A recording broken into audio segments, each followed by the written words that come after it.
lumalabas na mayroong konkretong ebidensya na may link siya sa mga criminal syndicates na nag-organize nitong Pogo sa Bamban.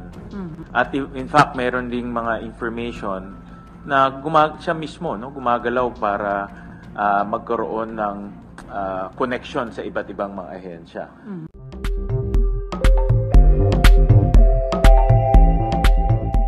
So I suppose, Christian, lalo na kaugnay nung isang anggulong iniimbestiga nila, yung espionage angle, kaugnay di umano ng surveillance at saka hacking activities. Kasama rin po ba si Mayor Alice Guo dito sa executive session? I-finalize pa po namin, pero initially ang imbitado namin ay yung mga executive, lalo na intelligence agencies. So this was requested by officials from the intelligence agencies. Exactly. At yung ibang executive agencies na hindi pa masagot yung mga initial questions namin in hearing. Halimbawa, nung nakaraang hearing, tinanong ko sa DOJ, kayo ba ay nagko-coordinate na sa Ministry of Justice ng Singapore? Kasi doon, prime suspects yung sa pinakamalaki nilang money laundering case, yung dalawa sa mga kasosyo ni Mayor Alice Guo dito naman sa Bamban, Pogo. You mentioned that, yung kasosyo niya rin sa Baofu, Baofu Land Board na usapan natin. Do you buy that, that response by Mayor Alice Guo na nalaman lang daw niya yon because she saw your Facebook post? Alam nga namang nag-due diligence lamang siya, very belatedly, sa napakalaking negosyong pinasok niya kasama nila, dun lamang sa due diligence na ginawa ng Legis team ko sa aming research. Sino ba namang negosyante ay hindi inaalam ang background ng mga kasosyo nila sa napakalaking negosyo?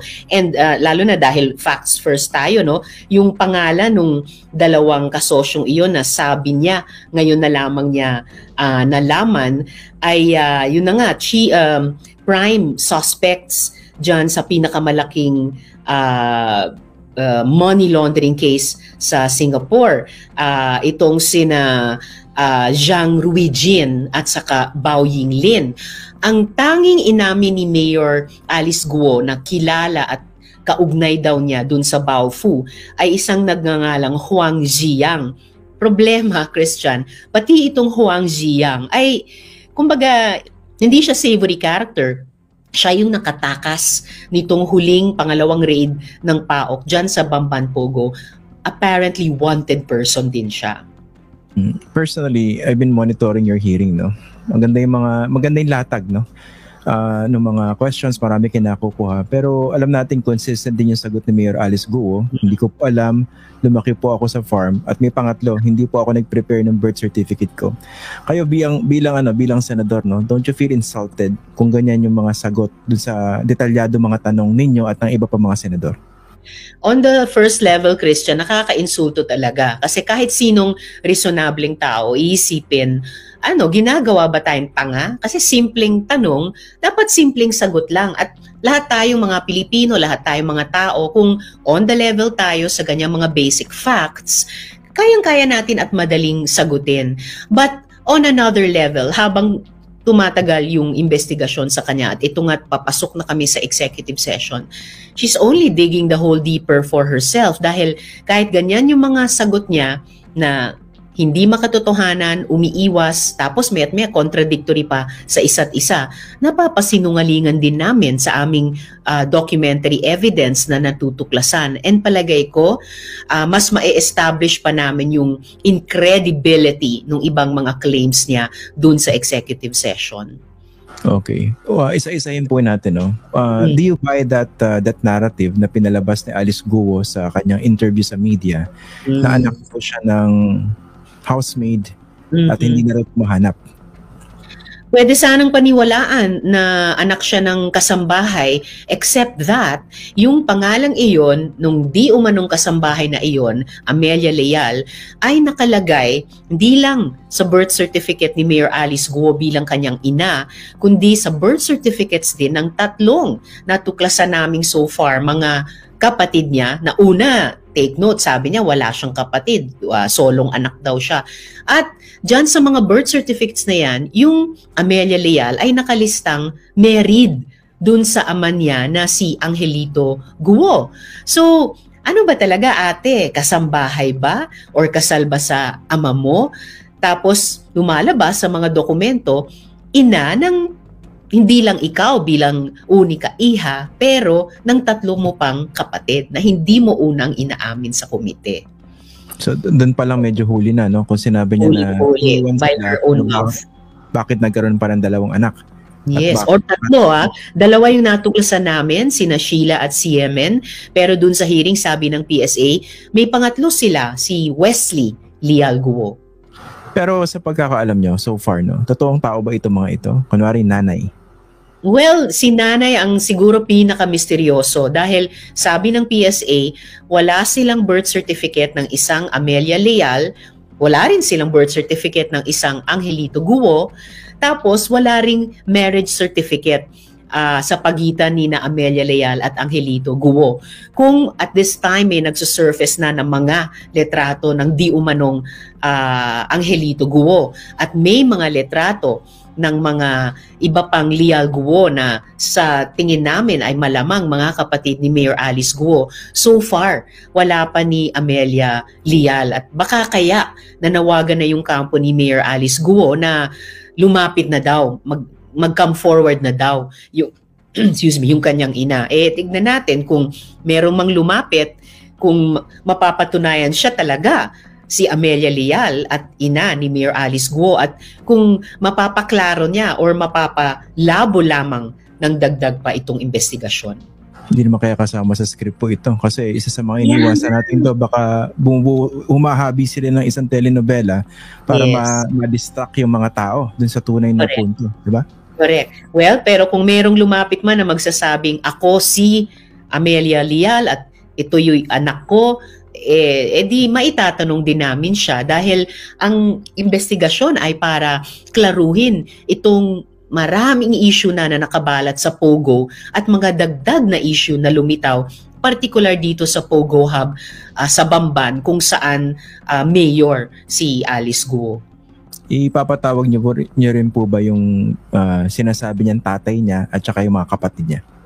Posible. At palagay ko, Christian, mas ma-final sa isip namin pagkatapos ng executive session. I think yung executive session ay magiging game changer sa aming investigasyon. Mas makapag home in kami sa mga resource persons na maaring dapat pang tawagin, mga issue na mas ma-establish na namin. Baka may ilang mga issue na matututunan namin ay hindi pala relevant. So I think yung executive session ay magkakaroon ng mabigat na timbang sa final na committee report namin with our findings and recommendations. Pero tama po ba? Importante yung magiging kalalabasan noong pagbusisi nyo sa birth certificate. Kasi kung hindi Pinoy yung nanay o hindi Pinoy yung tatay, kahit sino sa kanila hindi Pinoy, ano ginagawa ni Alice Guo occupying that elective position? Exactly. Paano siya nakapag-file ng Certificate of Candidacy in the first place, let alone tumakbo at nanalo at nanunungkulang ngayon, kung sa una pa lang na-establish namin na Chino ang kanyang ama, ayon din sa kanyang mga labi, mayat maya, at kung totoo yung inanunsyo ni Sen Sherwin ngayong araw na pati yung kanyang ina ay China. So, kung ni isa sa mga magulang niya ay Pilipino, in question talaga ang kanyang pagiging Filipino citizen at lahat ng mga karapatan at responsibilidad na kaugnay nun, pati yung paghawak ng public office. Ito nga pala, Senator, pasagutin ko na rin kayo dito sa statement coming from Teresita Angsi. I know you issued the statement pero mas maganda makausap namin kayo tungkol dito.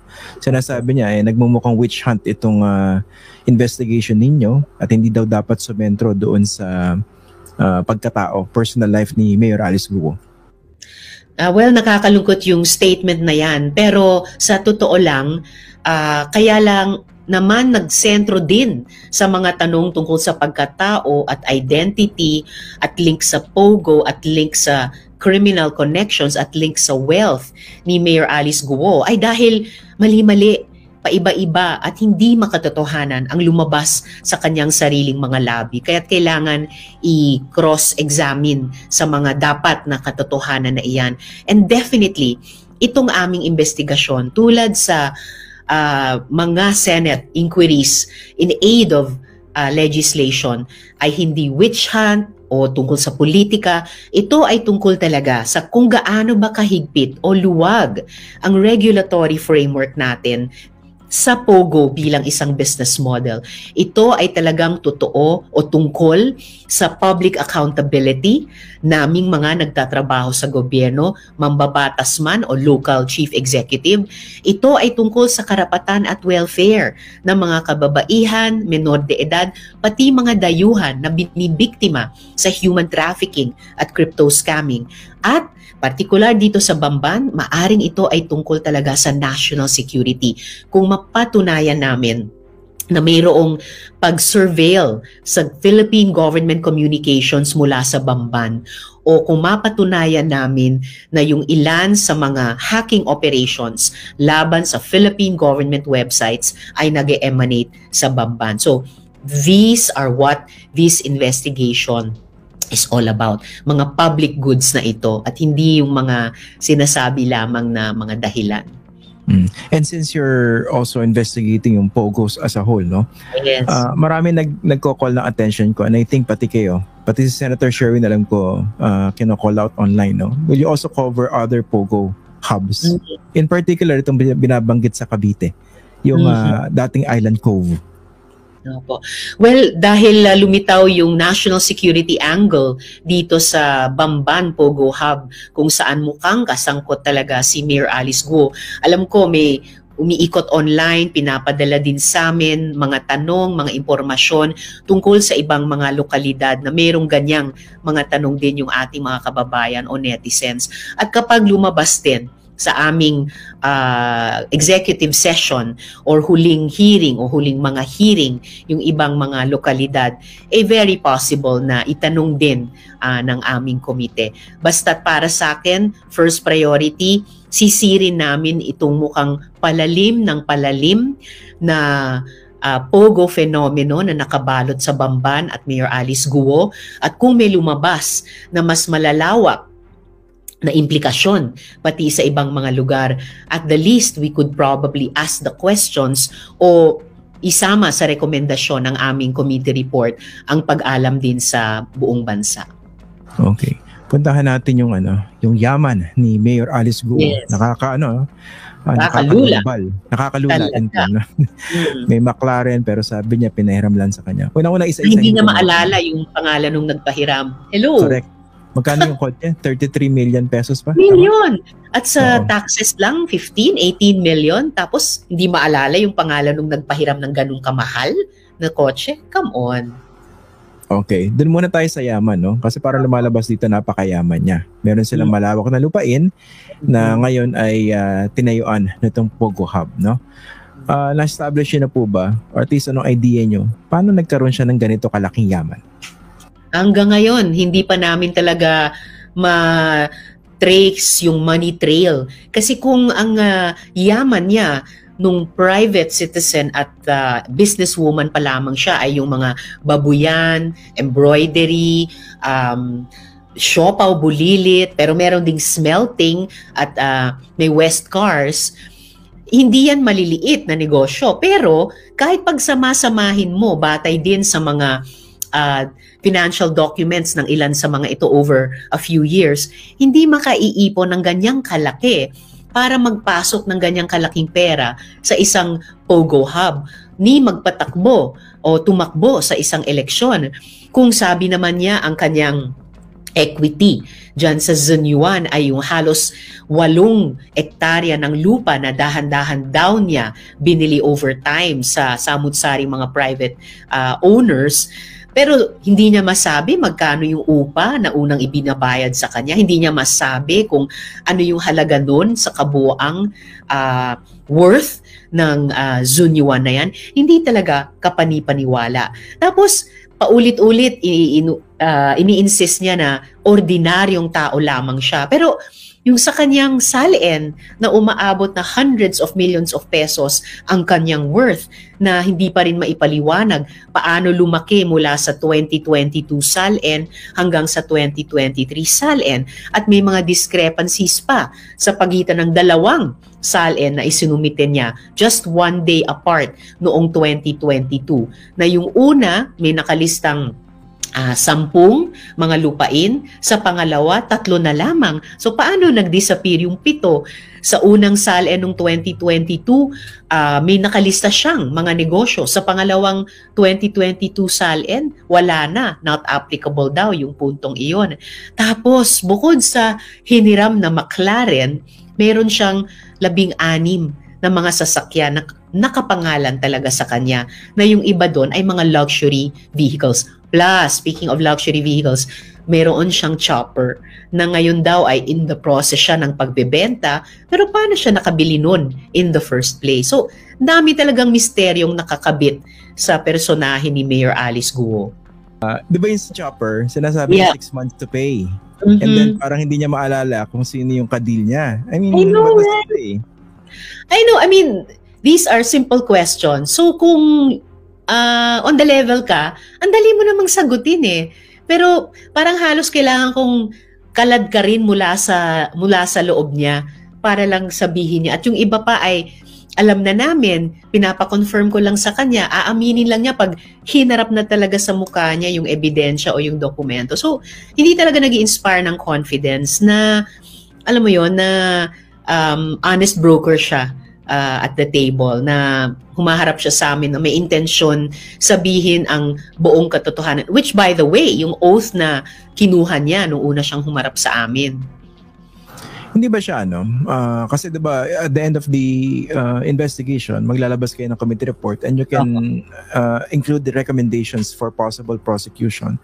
Kasi tinitingnan ko rin yung social media accounts ni Mayor Alice Guo, no? Ang dami niya mga branded na mga damit, no? Kasi hindi niya tinatago, 'di ba? Oo. Binubusisi niyo rin ba yung possible violation dun sa Code of Conduct and Ethical Standards for Public Officials? Na lahat kayo covered niyan, di ba? Lahat kami covered niyan at dapat nakalagay pa nga doon sa magandang batas na yun tungkol sa ethics ay yung living a simple lifestyle. Pero talagang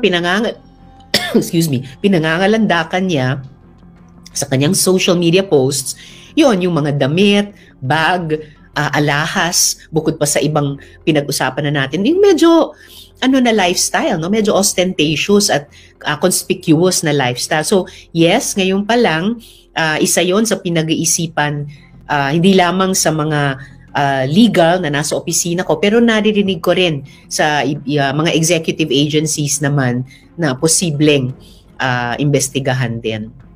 Speaking of lifestyle, no? Hindi ko pa yata nakikwento sa inyo to, pero several years ago, papunta ako sa Trinoma. May nakita akong bumababa sa taxi. Yung taxi na hindi yung Grab, yung talagang pinapara. Metro.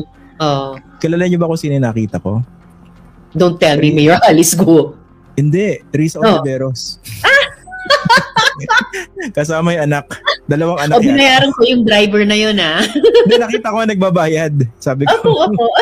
Salamat sa patunay. Sabi ko yan ang public official, sabi ko. Oo. Nakikwento ko rin sa program eh. Nakita ko kayo rin. Eyewitness ako. Kasi paano natin i-improve yung public transportation system by legislation kung hindi natin naranasan, di ba? Oo, totoo yan eh. Alam niyo, pet peeve ko, yung mga public officials na ginagawang parang challenge or dito, para excursion yung pagsakay sa public transport. Oh, diba? yeah. Parang mga turista na sumakay, naranasan ko na. Tapos, they will try to talk about the problems of the public transport system. Yun ang problema. Oo. Kailangan bumabad kami at makinig sa mga public transport, active transport advocates. Dito kay Mayor Alice Guo, no? So inisa-isa niya yung yung mga issues diyan, for instance. Pagdating doon sa farm, totoo ba 'yon? At na-establish ba talaga yung ownership ng farm na yun? Lagi niya binabanggit eh. Yes, laging lumaki po ako sa farm, Your Honor. Pag lumaki ka sa farm or lumaki ka sa kahit saan dito sa Pilipinas, bakit ni isang kwentong buhay mo nung bata ka hindi mo makwento? Yun yung napaka-natural sa ating mga Pinoy. Kahit sinong tao siguro, lumaki ka sa farm, you grew up on a farm, so kumusta? Ano ba, may mga alagang biik ka ba dyan? Pinangalanan mo ba sila? Sino yung mga taong kasama nyo sa farm or kasama nyo sa bahay nyo? Anong pangalan nila? Ano yung naalala nyo sa pagkabata nyo dun sa lugar na sabi nyo dun kayo lumaki? Ni isa wala siyang masabi. So, nagmumukha talaga siyang cipher. Nagmumukha siyang totoong tao ba to na totoong tumira sa lugar na yan sa mga taong iyan? Yun na nga yung mga obvious na bagay na hindi madaling sabihin o ikwento, magdududa ka talaga. Tsaka yung mga kalaro, di ba? Hindi niya mabanggit nung tinatanong niyo. Hindi mabanggit, di ba? Sinong best friend mo nung bata ka? Sinong kalaro mo? Anong mga laro ang nilaro nyo? Di ba? Napaka natural at ordinaryong elemento ng mga pagkabata natin. Bakit ni isa hindi siya makapagsimulang magkwento? What does it tell you? Kasi ang duda ng marami rito, baka planted ito? Diba? Yun kaya nagdudugtong yung mga kaba na planted ba siya? Asset ba siya? Ultimong espiya ba siya? Dahil hindi ma-lay to rest, hindi mapatahan yung iniimbestigang anggulo ng espionage. So parang magkakabit na, kaya ba wala siyang maikwento dahil ang mga kwento niya ay hindi dito? So kung yun ang ma-establish, edi mas lalong maitatanong, meron ba talagang ibang national interest at play here? Hindi lamang sa Pilipinas, kundi yung kagit-gitan natin sa ibang mga bahagi ng ating bayan. Kaya kung mapatunayan yung mga iniimbestigang surveillance at hacking, magdudugtong yan dun sa kung mapatunayang hindi talaga siya dito lumaki. Yung palang tanong, bakit of all places, bakit nagtayo sila napakalaking Pogo Hub dyan sa Bamban, Tarlac? Correct. And bakit ang local chief executive ng Bamban pinayagan iyon? Kung siya mismo, inamin niya sa unang hearing, ang unang ibinigay niyang mayor's permit dyan sa Zone 1 na yan ay para lang sa second, third, and fourth floors nung isang building doon. Obviously, nung ni-raid ng PAOK, 36 buildings lahat, higit sa isa lamang ang may pogo at scam operations, may human trafficking victims na pinapatrabaho doon, at higit sa 3 floors each sa mga building na iyon. So kung mayor siya at meron siyang ganung specific condition sa mayor's permit na ibinigay niya, at the very least, dapat sinita niya yon at kinlose down na niya yon. Hindi yung ituturo lang niya ang PAGCOR na bakit ang PAGCOR hindi nagsumbong sa akin. In short, maraming pwedeng gamitin na punto against her. 'Di ba? Yung responsibility niya sa local chief executive. Yes. Under her 'di ba? Under her watch. Oh. Tama. At the very least, yung mga pagkukulang at pagkakamali niya bilang local chief executive, ngayon dahil mula sa sarili niyang bibig, lumabas yung mga contradiction tungkol sa personal niyang identities ng mga magulang niya, identities ng mga kapatid niya, at identities ng mga kasosyo niya dyan sa napakalaking Pogo Hub. So lumapot ng lumapot kesa numipis yung misteryong nakabalot sa kanya. Puntahan natin yung possibility, Senator, na there are other Alice Guos in the Philippines. Paano nyo tinitingnan yan? Kasi nakakatakot dito, di ba, yung binanggit ng kasama yung senador, yung idea ng Pogo politics. Yung Pogo, mas malakas pag nagpatakbo sila ng mga kandidato or nag-boost ang pera in support of certain candidates. And in that case, mas malaking problema. Talk about that, the possibility of other Alice Guos out there. Natatanong na talaga yan, Christian, at hindi yan unreasonable na tanong. Dahil kung mapatunayan namin na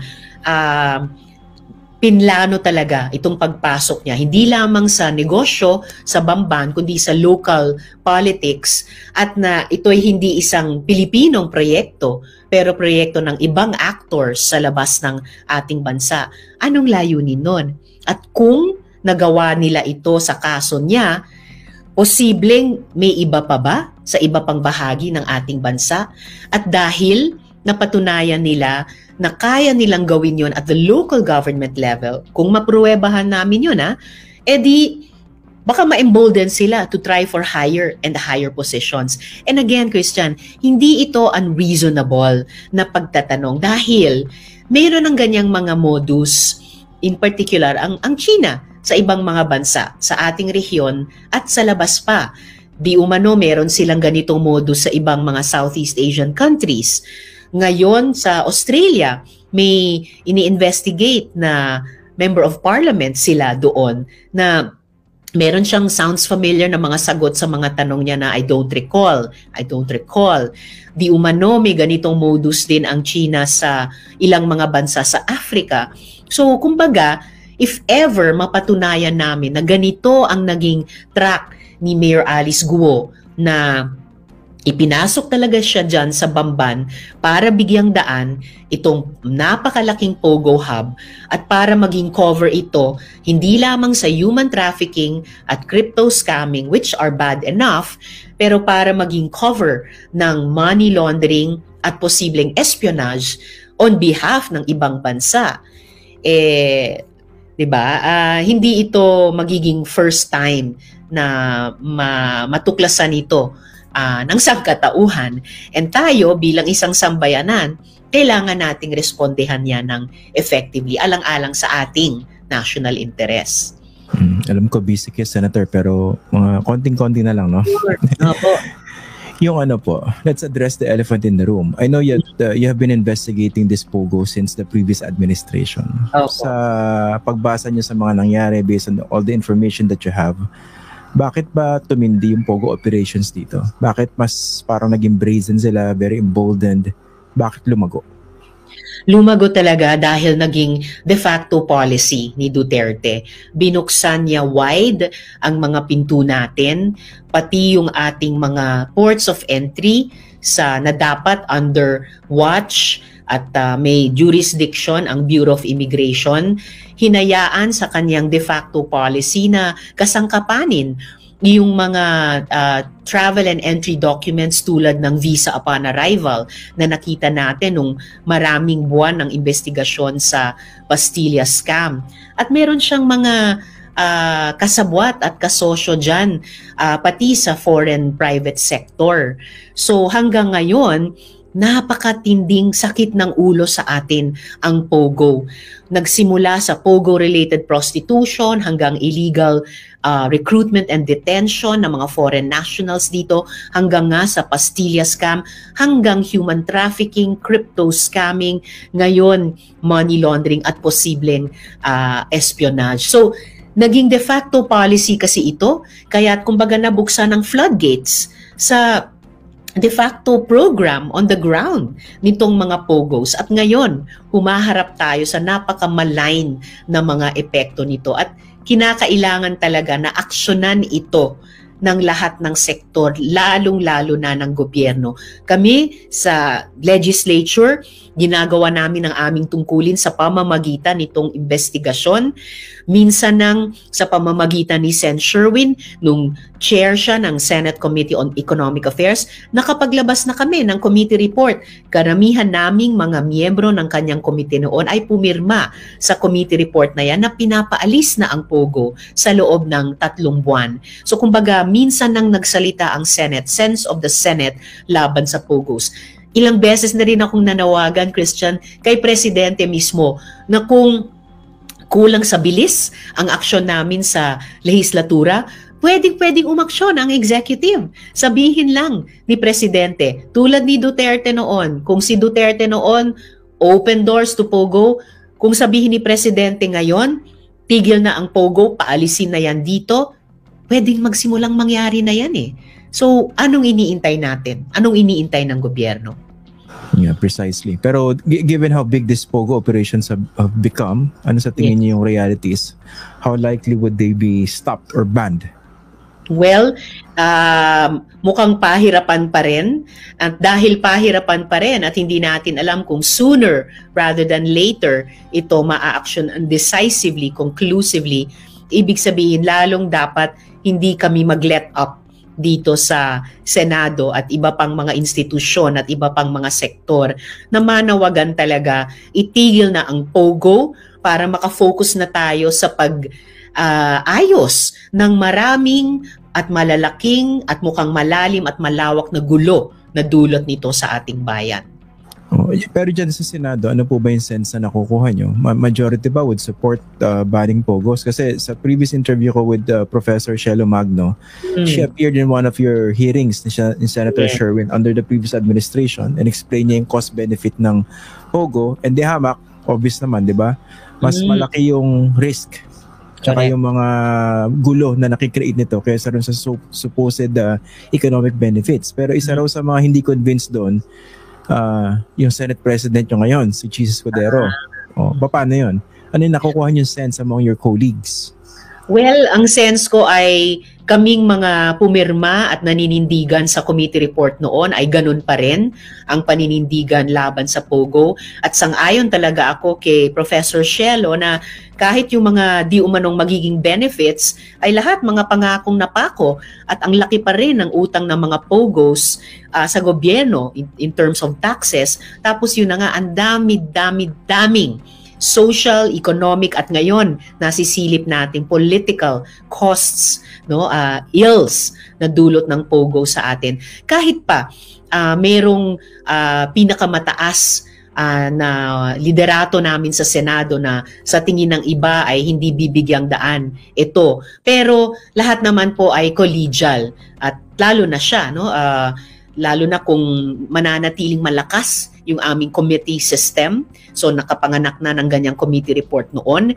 At sigurado ko, paglabas ng committee report ng Senate Committee on Women sa aming 4 na taon ng investigasyon sa POGOs, ay siguradong uulitin namin yung rekomendasyon ng nakaraang Committee on Economic Affairs na ipasara na talaga, paalisin na ang POGO at singilin ang accountabilities ng lahat ng gumamit o kumasangkapan sa POGOs para labagin yung ating mga batas at labagin yung mga karapatan ng ating mga mamamayan at maaring pati karapatan ng ating gobyerno o estado.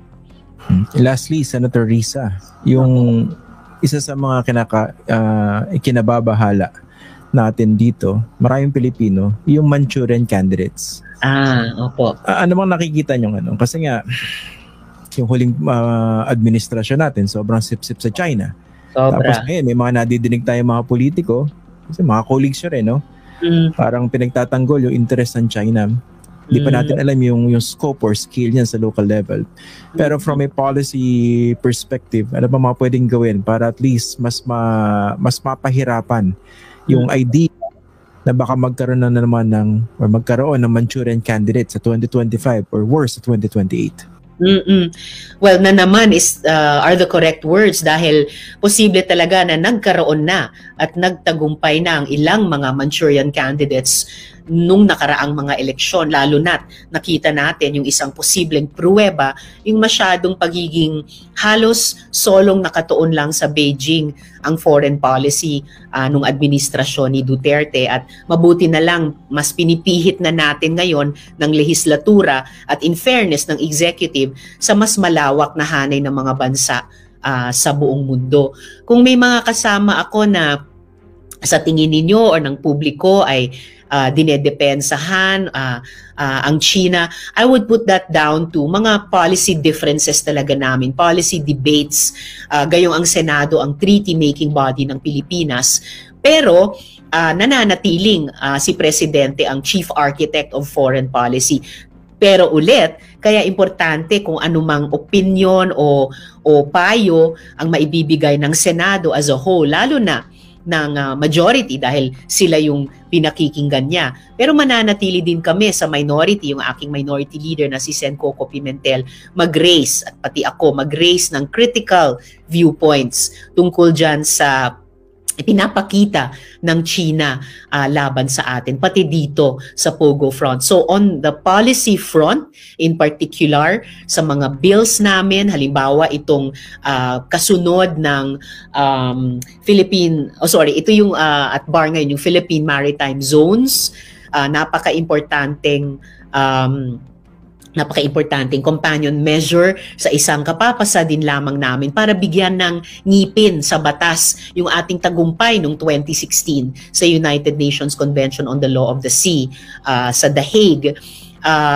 In terms of budget interventions din, dapat patuloy yung aming suporta sa Philippine Navy, sa Philippine Coast Guard, sa BIFAR na pangunahing dumidepensa sa ating mga mangingisda, sa ating mga karagatan at likas na yaman sa dagat, sa West Philippine Sea at sa lahat ng maritime zones ng Pilipinas. And dapat talaga tuloy-tuloy ang aming pag-imbestiga kapag mayroong ganitong mga nakakabahalang mga issue tulad ng POGO na nagsimula sa relasyon niyan sa prostitusyon pero dumako din sa ganito mga posibleng anggulo ng espionage at saka pambansang seguridad. So ibig sabihin on all fronts, on the policy front sa amin sa Kongreso, on the executive front sa ilalim ni na Presidente at siguro Christian lahat tayo mga Pilipino, pati sana yung ating mga kababayan sa private sector at sigurado ang civil society,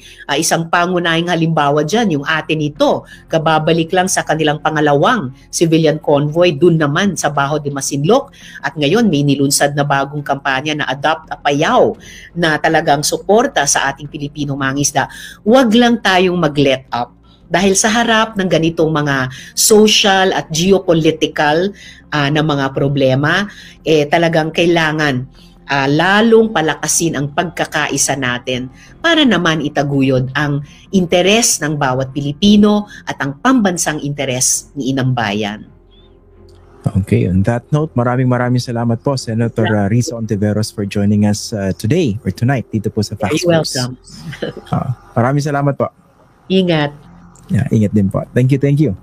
Para sa iba pang karagdagang mga balita at impormasyon, ay huwag po nating kalimutang mag-like, share at comment sa video na ito, at huwag po rin nating kalimutang mag-subscribe to continue supporting us. Maraming salamat po sa inyong panonood, at naway tangkilikin po ninyo ang aming YouTube channel.